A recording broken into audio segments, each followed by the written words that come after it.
Welcome to Dementia-Friendly Prince George's County, Maryland Northern Sector webinar series for caregivers, sponsored by Prince George's County Government and the Department of Family Services. Today's presenter is Tony Prosciutto. Tony received his Juris Doctorate from the University of Baltimore School of Law in 2009 and has been practicing law ever since. He is currently working with Byrd Byrd and focuses on elder law and estate planning. Today, he will be discussing the basics of Medicaid. Good evening. Thank you for joining us, and thank you to Dementia Friendly America Greenbelt. My name is Tony Prosciutto. I'm an attorney at Byrd Byrd. Thank you for listening to our Medicaid Monday, but on a Thursday presentation, I'm going to be discussing some topics about long-term care and Medicaid. So really, when we discuss long-term care, one of the big questions is who actually pays for it. And in paying for long-term care, a lot of people will assume that Medicare will cover them. That's unfortunately not the case. Just a brief bit of information on Medicare and how it covers some portion of long-term care. Those folks who are 65 or older are entitled to Social Security are entitled to Medicare, but only in a rehabilitative setting. They have to have been admitted to a hospital for a period of 3 midnights and then enter a nursing home within 30 days of their discharge.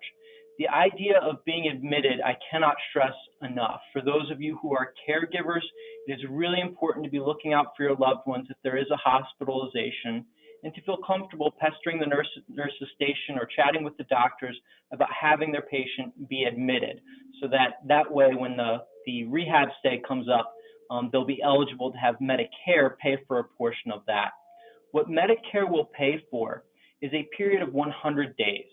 The first 20 days, they'll pay in full, and the remaining 80 days, they'll be essentially an 80-20 copay circumstance. Medicare will not pay for the long-term care portion. It is strictly for that rehabilitative purposes. So other ways that we think about paying for long-term care are through long-term care insurance, people who private pay, either individually or through family, and then the main reason we're here this evening is really to discuss Medicaid. Medicaid is both a federal and state program and covers a lot of different levels of care. When I use that term, I really am focusing on the long-term care benefit. So I like to describe Medicaid qualifications in generally 3 big classifications. One is the technical eligibility, the next is the medical eligibility, and finally the financial eligibility. With the technical eligibility, these things are pretty comfortable in Maryland. We talk about people who are 65 or older, blind or disabled. Blindness is not considered a disability. There are plenty of people who work and are blind and do not qualify under disability. That's why that is sectioned out there. You do have to be a U.S. citizen or resident alien.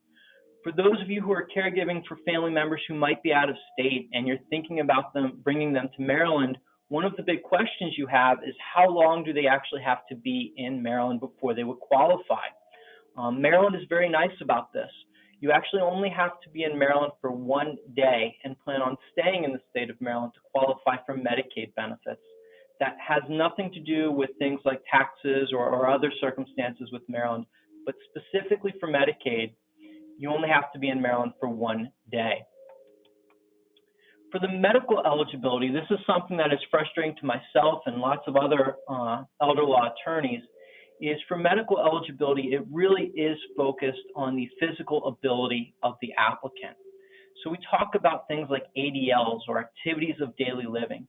These are the things you would expect them to be, the idea of getting out of bed, getting to the bathroom in the morning, getting dressed, getting washed up, those types of things.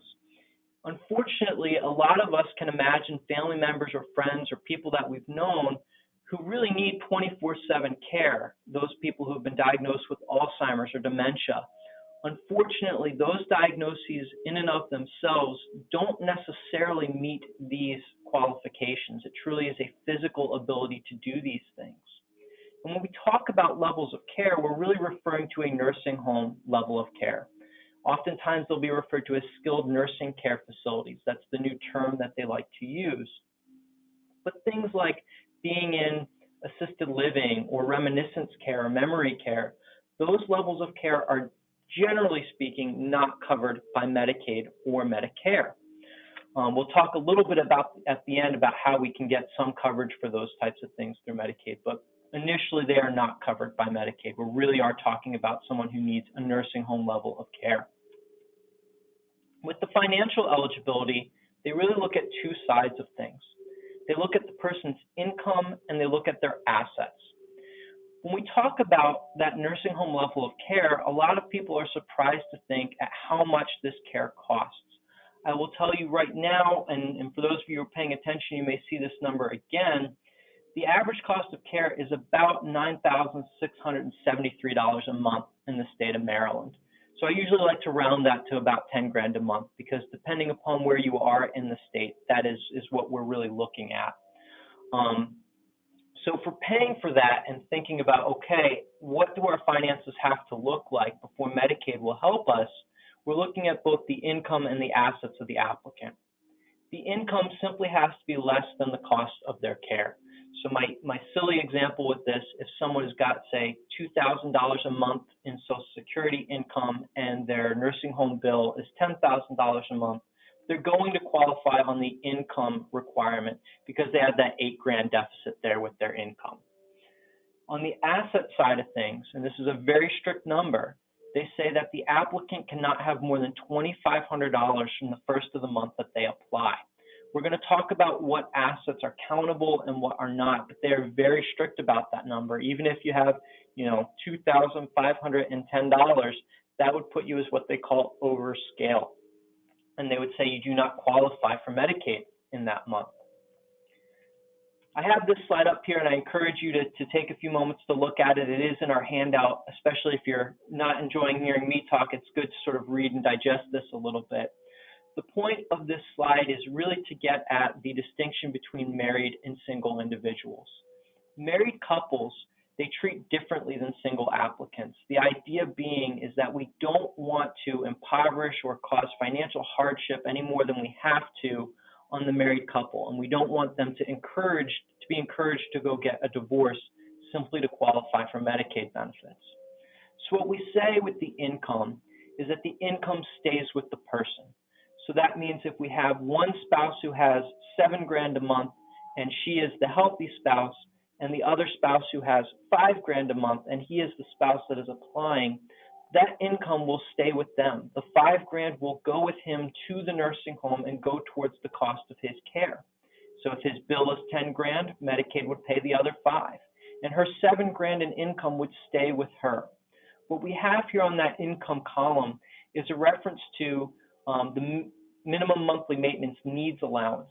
What this is referring to, and these numbers have gone up a little bit since this slide has come out, but the idea being that essentially if a healthy spouse's income is less than their spouse that's applying and they're reliant on their spouse to maintain their bills, we can take a portion of the applicant's income and transfer it over to that healthy spouse. It is actually rare when I do that, and you'll see at the end, because there are other options for married couples as well. But by and large, we don't want to have the spouse have difficulties meeting his or her bills because their spouse got sick and ended up in a nursing home. With the assets, again, we know that the single person can only keep $2,500. The married couple, what they do is they say the day that the person entered the nursing home, we're going to pause time there for a moment, and we're going to divide up the assets between the married couple. They don't care how things are titled. I joke, they don't care whose name is on the house or the Malibu Beach house. They don't care whose name is on the IRA. That all goes into the countable assets, and they divide them in half. And they say that the healthy spouse can keep half up to what we see here as our cap of $128,000, okay? If it's below that $25,000 figure you see there, they simply say the healthy spouse can keep all of their combined assets because they're so low on that level there. And we're going to talk about what we can do when we have people that are over scale. So my silly example here is if you have a married couple that has $300,000 in countable assets, we're going to divide it in half. They each get $150,000. We know that the applicant we have to spend down to $2,500, or essentially almost nothing. And the healthy spouse, we have to spend about $20,000 before they will qualify. All right. When we talk about the house, that is most people's biggest asset and biggest concern. And that's separate and apart from the assets that we talk about. So the house has got its own set of rules. For the single person, it is very difficult, and you may hear the sort of myth that, hey, Medicaid takes the house. That is not quite true, but they make it very, very difficult for the person to keep the house. Medicaid says, as a single applicant in a nursing home, if you want to stay in that home, we would love you to be able to return to that house. And so you can exempt that house from your accountable assets of $2,500. You can exempt it even if 1,000 doctors lined up and said you will never be healthy enough to return to that house. That's okay. You're still allowed to exempt it. If you don't, however, return to that house within that first 6 months of it being exempt, they do have a right to place a lien on the person's estate for what Medicaid has paid out for their care. So at 10 grand a month, you can imagine 3 months it's a $30,000 lien, 4 months it's a $40,000 lien. That can quickly add up to eat up the equity value in the house. And you may also remember that when we talked about the income staying with the person, that single person's income is going towards the cost of their care. Their $2,000 in Social Security is going towards that nursing home bill, and Medicaid's paying the other 8 grand. So none of their income is really going to maintain that house, right? So if the property taxes become due, if it needs a new roof, those types of things become very difficult for a single person to keep and maintain a home if they have any real extended stay in a nursing home. For a married couple, it's very nice and easy. The healthy spouse gets the house, right? They can keep the house. There's no right of recovery. There is a cap on that. The house right now, it's about $580,000 in equity value, but otherwise the spouse gets that house, right? There are a couple little exemptions that we mentioned here. One, either for a single or married person, if there is a minor or disabled child that resides in the home, Medicaid says you can exempt that house for them. You have to prove residency, you may have to prove disability, but they're not going to put those individuals out on the street because the owner of the home is now in a nursing home. The child caregiver exemption is very, very popular, and for those of you who are caregivers, it's something that you should think about and maybe think if this is something we want to plan ahead for.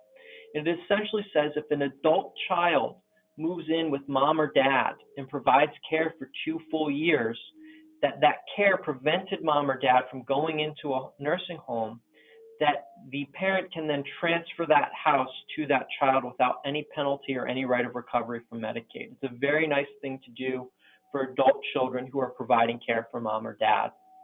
The last one I've actually used more frequently than you might expect is the idea of siblings as they get older deciding to pool assets and maybe purchase property together. So a brother and sister or 2 sisters, they purchase a home together, they live there together for 1 year, one of them takes ill and ends up in a nursing home, that house can be transferred to the other sibling with no penalties or rights of recovery by Medicaid.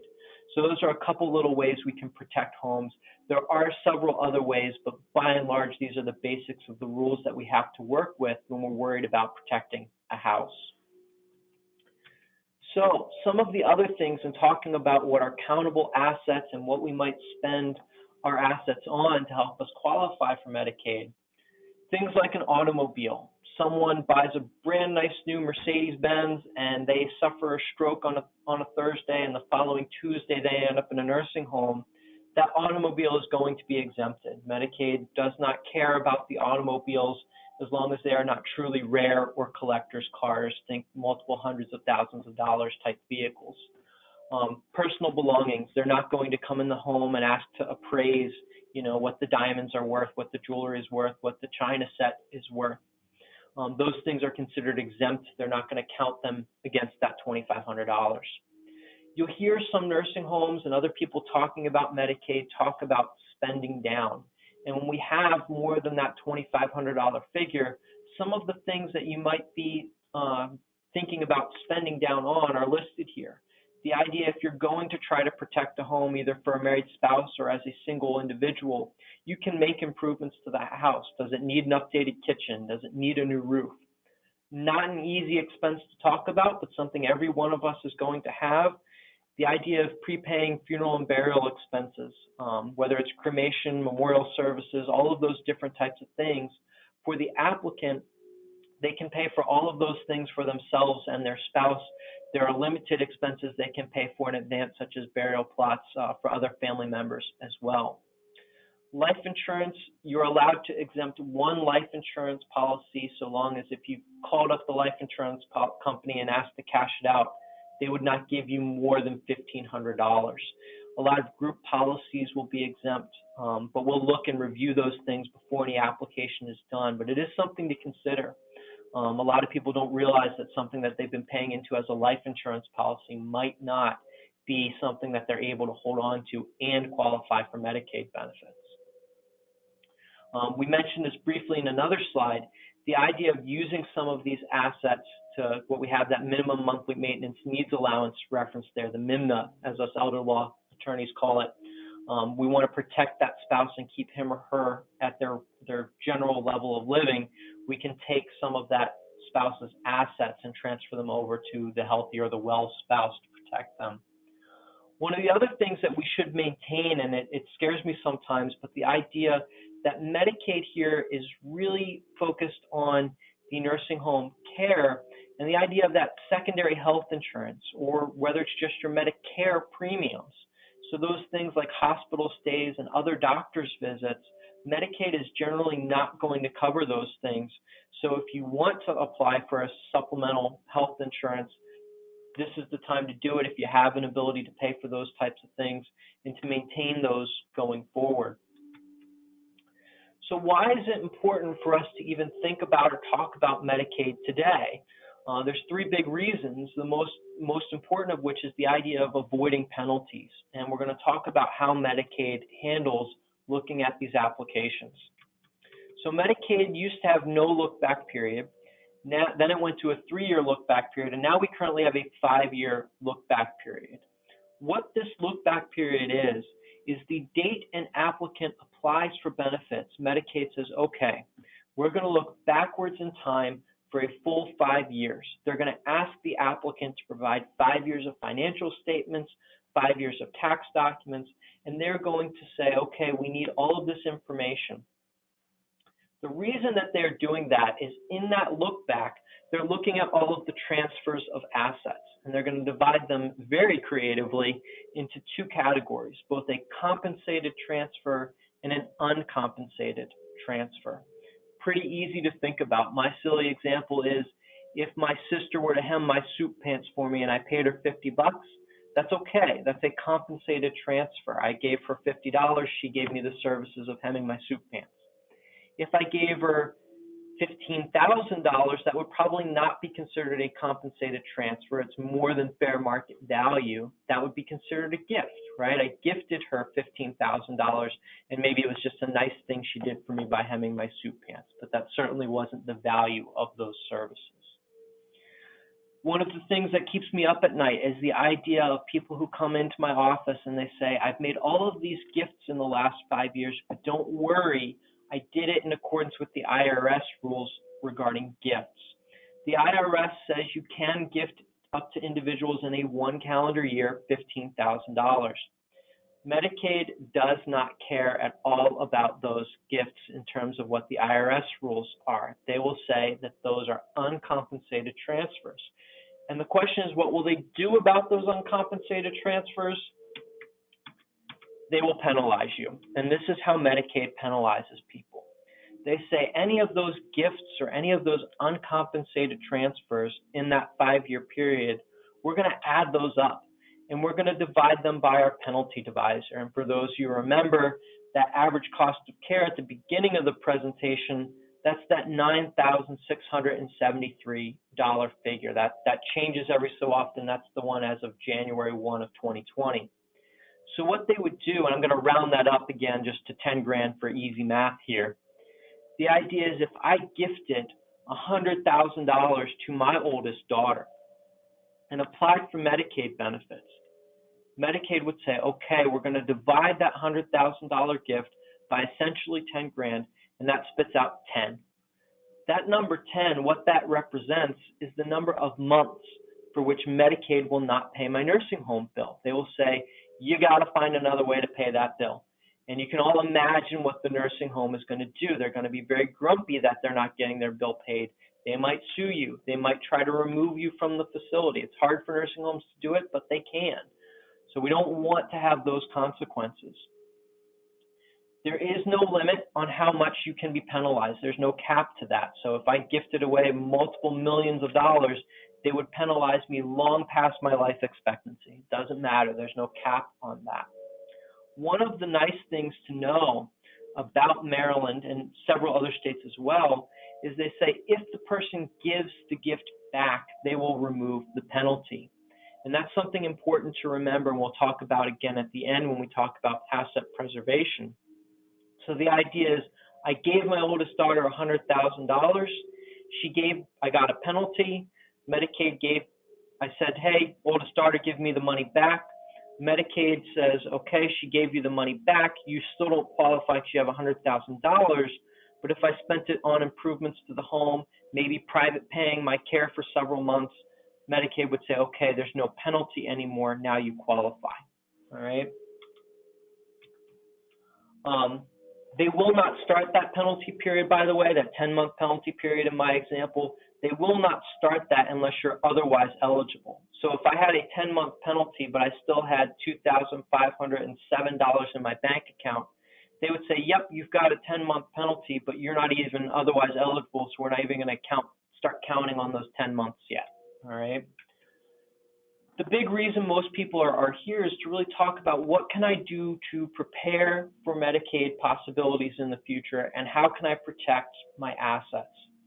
These are some of the big ideas that elder law lawyers will work with you on in terms of preserving assets. The first item that we have up there is an irrevocable pure grantor trust. Some lawyers will call it a Medicaid trust. There's some other names for it out there as well. The idea is this is a higher level trust. You must create this trust and transfer the assets into the trust outside of that 5-year look back period. The benefit of this trust, or essentially the way that it functions, is it takes your assets and say they are no longer your assets, they're the assets of the trust. It has to be irrevocable, because if you could revoke the trust and undo it, Medicaid would tell you, revoke the trust and undo it and take that money and spend it on your care. So it has to be irrevocable. You cannot undo this trust. The other part of this trust that's important to remember, and it's why it's not for everybody, is you really cannot directly access the assets anymore. Because if you could go in and take the money directly out of the trust and spend it on yourself, Medicaid would say, please go and do that. Go spend the money on yourself. We don't need to pay for your care. So the idea of, say, putting a second property into this type of trust, or a larger sum of money into this trust, and protecting it for, say, other family members, whether it's siblings, children, grandchildren, cousins, whomever it may be, might be a really good idea for people. There is some provisions, and you have to be careful about how you use them, that if you ever truly did need to get the money out, you could do so. The example I give is my dad might do this trust, and he might put $1 million. I'm making things up. My dad does not have $1 million. But if he did, he might put $1 million into this trust, and he might say he is the trustee, but name me as the lifetime beneficiary, meaning that I, as his son, could access that $1 million. So if he ever wanted to upgrade from his beat-up old Chevy to a Cadillac, he could come to me. I could take some money out of the trust, put it in my own bank account, and then because I am a nice, good son, go help him buy that Cadillac. Or more likely, if he ever needed a assisted living level of care and did not qualify medically for Medicaid, I would simply go into that trust and pay for his care out of that trust for the assisted living, because he could not access it directly. And if his care got worse, the principal would still be protected when he did need Medicaid and otherwise qualify for Medicaid. I mentioned briefly long-term care insurance policies. I am a big fan of long-term care insurance policies. I know they're not for everybody. They can be quite expensive. The big selling point I tell people about long-term care insurance policies is if you haven't done any other type of Medicaid planning, those policies will buy you enough runway where you really can say use that policy to get the extra couple years beyond a gift to avoid a penalty, or give you the opportunity to say use that and do some other things for, say, a spouse or to protect a home. So I'm a big fan of them. I do recognize that given age, health, all different types of things, they're not for everyone. But I would encourage people, even if you don't think you're going to qualify for a long-term care insurance policy, to make the 15, 20-minute phone call and get some information about them. There are a lot of hybrid policies out there right now. They're wonderful hybrid policies that essentially, if you don't ever use the long-term care portion of it, it will convert to a death benefit. So essentially a life insurance policy at that point in time. Those are wonderful. They are a little bit more expensive because of the underwriting, since they ultimately will pay out. But they are, again, another thing to consider, and I encourage everybody to at least explore them a little bit. Probably the thing I do more than anything else is the middle item on this slide, and that is the idea of Medicaid compliant spousal annuities. So this circumstance is when I have a spouse, either a husband or wife, that comes into my office and they say that their spouse is now in a nursing home and they're looking at applying for Medicaid, and they have too much in assets. What we do in that circumstance is we essentially liquidate those assets and we purchase a very specific Medicaid compliant spousal annuity. What this does is it shifts things from the asset side of the column over to the income side of the column, and it's income for the healthy spouse. And we know that the income stays with the individual. So if we increase the healthy spouse's income, that income is going to stay with him or her. It's not going to go over towards the nursing home spouse. So that's essentially what we do. It's a wonderful thing that Medicaid allows us to do. It's not well advertised. There are a bunch of rules around it. So you really have to be careful. You can't just simply walk into a bank or a financial company and say, hey, I'd like a spousal annuity. Medicaid for each state has very specific requirements. One of them is if that healthy or that well spouse passes away before that annuity is finished paying out, the remainderment of payments have to be made to essentially Medicaid recoveries to pay for that applicant's care. So usually we have very short-term annuity periods that puts a lot of money in a very short period of time back into the healthy spouse's pocketbook, so to speak. So for example, if we had $120,000 extra, we would purchase an annuity and we'd essentially increase that healthy spouse's income by 10 grand each month. And now that it's their income, it's not an asset anymore, and the married couple qualifies for Medicaid. Before I move on to VA benefits, aid and attendance, and talking about Social Security very briefly, I do want to mention something that's not mentioned on this slide. And that is something that some lawyers used to refer to as half-loaf strategy. Think like a half a loaf of bread is better than no loaf of bread. And now many lawyers refer to it, because it's been modified slightly, as a gift and return strategy. And the idea is taking advantage of the ability to return a gift and knowing how those penalties work. If you may remember from the prior slide, I mentioned that, hey, if I were to gift $100,000 to my oldest daughter with that almost 10 grand penalty divisor, I know I would get a 10-month penalty. Well, another way to think about that is, rather than having my oldest daughter give me the money back and use it on other things like improvements to the home and paying for my care, I would simply tell her, don't give me the money back. I want Medicaid to give me the penalty, and I want that penalty period to start. And let's say in that example, my bill was not 10 grand a month, but rather 11 grand a month, and my income was $1,000. So I have $1,000 coming in. It's going right back out, other than a very, very little personal needs allowance, like $80. The rest of that is going to the nursing home. I still have a 10 grand deficit.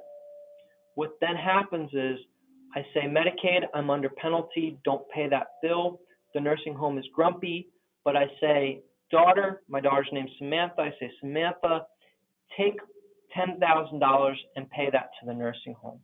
What she has done is she has returned 1 month's worth of the gift. What has also happened is I have served 1 month of the penalty. So in 1 month, I get credit for not one, but 2 month's credit. So you play that game all the way out. At about month 5, my daughter will have returned $50,000. She will still have $50,000. I will ask Medicaid to recalculate my penalty. They will say I have a 5-month penalty, and I will tell them I've just served 5 months, and they will say that is correct. You have served your 5-month penalty. So I didn't save the full $100,000, right? But I saved a half of it, or that example, the half loaf of bread. So it's not perfect asset preservation. And just being completely honest, those numbers I deliberately used to make the example, really, it's usually somewhere between a third and a half that you save. It's very rare that you get that full half asset preservation because my cost of care may be a little bit higher, my income might be a little bit higher. You don't always get that perfect one-to-one ratio of penalty period versus gift being returned. That's usually what we call crisis planning, when there is no other healthy spouse to appoint the income to. There's no 5 years that we can go ahead and do something like a trust. So that is really what we call crisis planning. I at least wanted to mention that to you guys. The other 2 things we have on here are VA benefits, aid, and attendance. That is a wonderful program. I stress it is not well advertised enough. It is a wonderful benefit that will pay for multiple levels of care, including services in the home, services at assisted living or memory care, and even up to nursing home benefits. It is a veterans benefit. The requirements, generally speaking, are you have to have been an active duty service member during a period of active conflict. Doesn't mean that you saw conflict. You could have been, at an Air Force base in Colorado during the conflict, but you were active duty military during that period of time. It applies both to the veteran and the veteran's spouse. Oddly enough, only one of them can claim it at a time. And it will go to the surviving spouse as well. So if they are a widow or widower and their spouse was a service member, they could also still qualify for it. I encourage for those of you who are veterans to look into that program.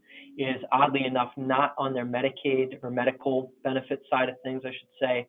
It's on the pension side of things for VA benefits. You don't have to be receiving a military pension for it, but it is a wonderful program to explore.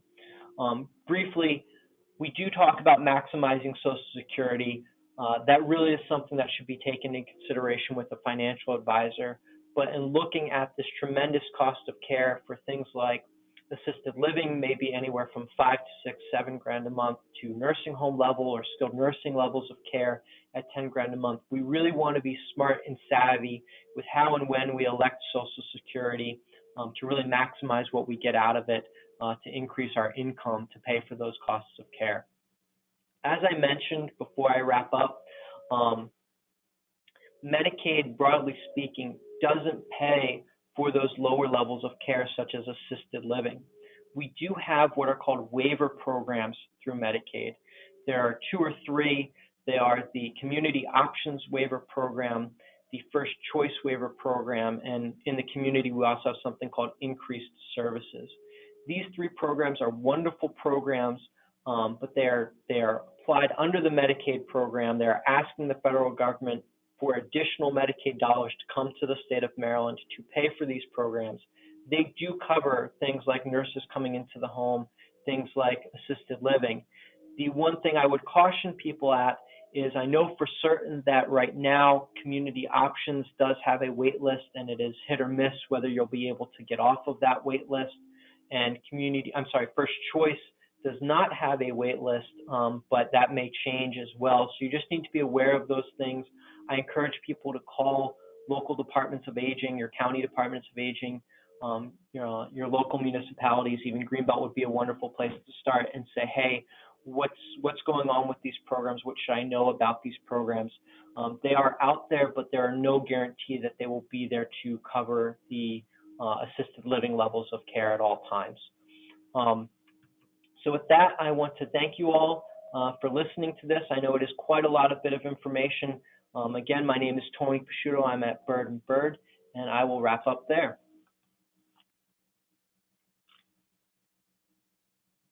Thank you, Tony, for providing such valuable information to consider when planning to apply for Medicaid. We hope this was helpful to you or your family. And lastly, DFA Northern Prince George's has a few events and resources available. Starting October 5th, we start Memory Screening Mondays from 2 to 4. You will receive more information on how to schedule in an email from our intern, Eliana. And secondly, we want to go ahead and repeat that we have,